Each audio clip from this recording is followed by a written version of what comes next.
But speaking of things worthy of cussing over, did we want to quickly talk about the new thing? Oh no, the new thing.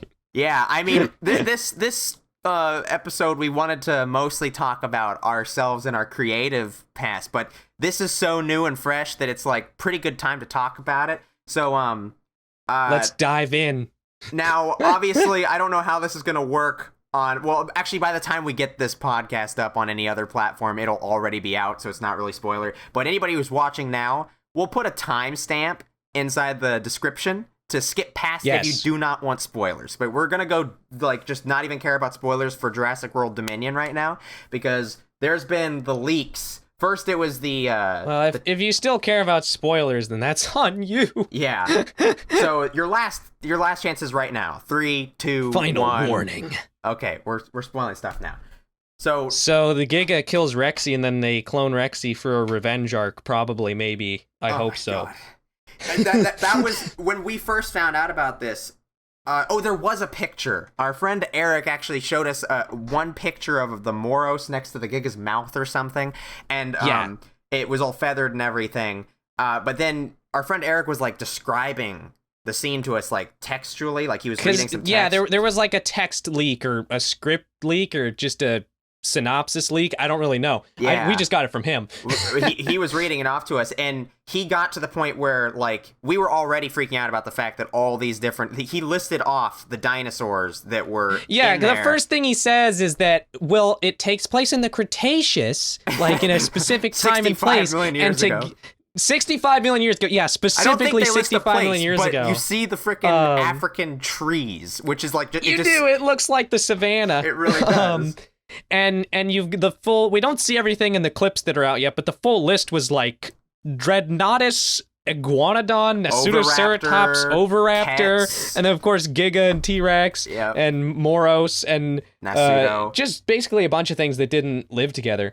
And it's so funny because I like my initial, like we were just kind of aghast. Yeah. And it's the thing that kept cracking me up is that because they've been hyping up forever that there's going to be more accurate dinosaurs in this one. There's going to be feathered dinosaurs. And I assumed that would be a result of like, I think we were both like hypothesizing forever ago that maybe now that the dinosaurs are like loose outside the island, like other companies will find them and start cloning them more accurately, like with more pure DNA.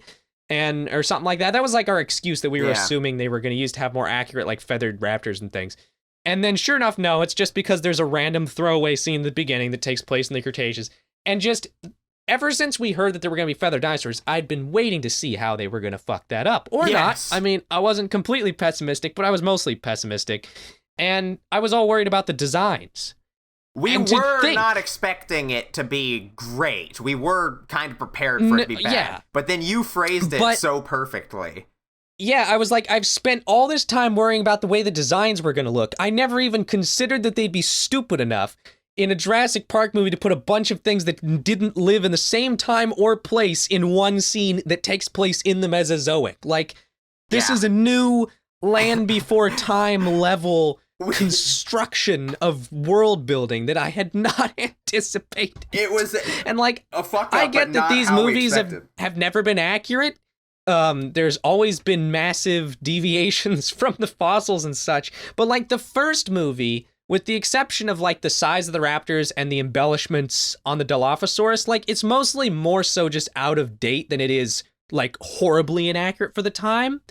And just this feels like a massive shark jump. It feels like an absolute shift. and the funny part too was that Eric didn't even get to finish talking about like the way that the scene goes. He started talking about the way that the scene actually plays out, and then he said the Giga fights the T-Rex, and I stopped him right there. I said, "Wait, stop.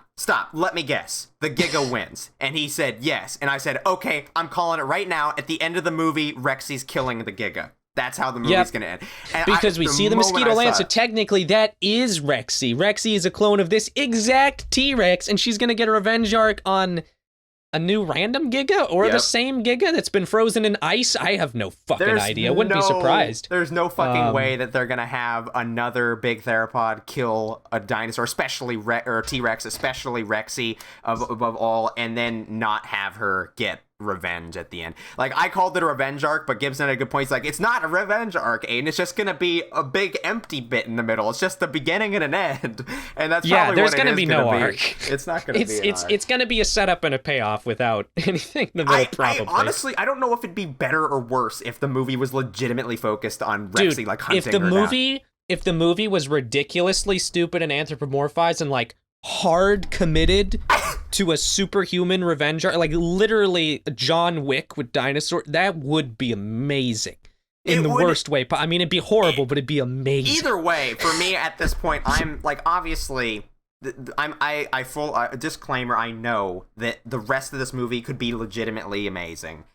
But that's just gonna make me hate this sequence of the movie even more because it's so shit. Yeah, exactly. I am already, in my mind, I'm not gonna let myself get hurt over this movie or anything. In my mind, it's already just goddamn horrible, and that if it's gonna be good, it's gonna be a so bad it's good kind of thing. And I am genuinely, like Gibson and I were saying, we were both genuinely excited to see it because of just how fucking ridiculous it's gonna be. I'm actually more excited. The idea that it was gonna be just like an inoffensive modern blockbuster with nothing remarkable about it, I was barely even motivated to see it. And now I want to see this piece of shit.